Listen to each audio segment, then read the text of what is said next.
दादा आदिनाथ, कैसे हो? नहीं, ऐसी बात नहीं है। कुछ सवाल रह गए थे तो सोचा आज आपसे पूछ लूं। कल मैं ना एक महाराज साहब से मिलने गया था दादा।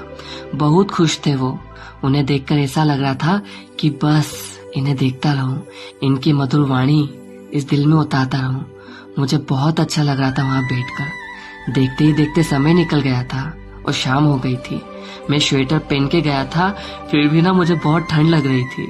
फिर मैं घर आ गया और आराम से पलंग पर मोटी रजाई को ओढ़ कर लेट गया। फिर याद आया, मेरे महाराज साहब वो कैसे होंगे? उनके पास ना तो ये मुलायम पलंग और ना ओढ़ने की रजाई है। कैसे रहते होंगे ना दादा वो? मैंने सुना है कई बार पैदल विहार करते हुए उनके पैरों में छाले पड़ जाते हैं। कितना सोचना पड़ता है, कहीं चलते चलते कोई जीव पैर में ना आ जाए, इसलिए नीचे देख कर चलना पड़ता है।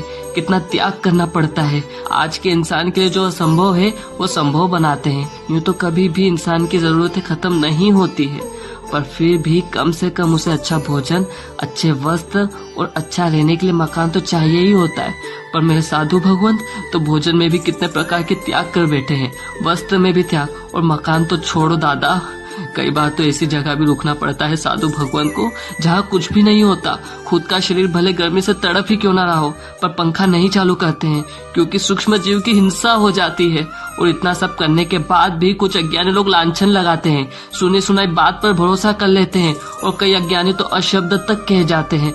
मुझे ये देखकर क्रोध आ जाता है दादा। और महाराज साहब ये सुनकर भी क्रोध में नहीं आते, बल्कि प्रार्थना करते हैं कि दादा इसे माफ करना, ये अज्ञानी है, इसे नहीं पता ये क्या कह रहा है। अरे अज्ञानी लोग जितना वो करते हैं उतना तुम तो करके बताओ। उनके जैसा सिर्फ एक दिन बिता कर तो देखो। जब गर्मी में पंखा न मिले, ठंड में रजाई न मिले, भूख लगने पर भोजन न मिले और विहार करते वक्त पैरों के नीचे कुछ न मिले।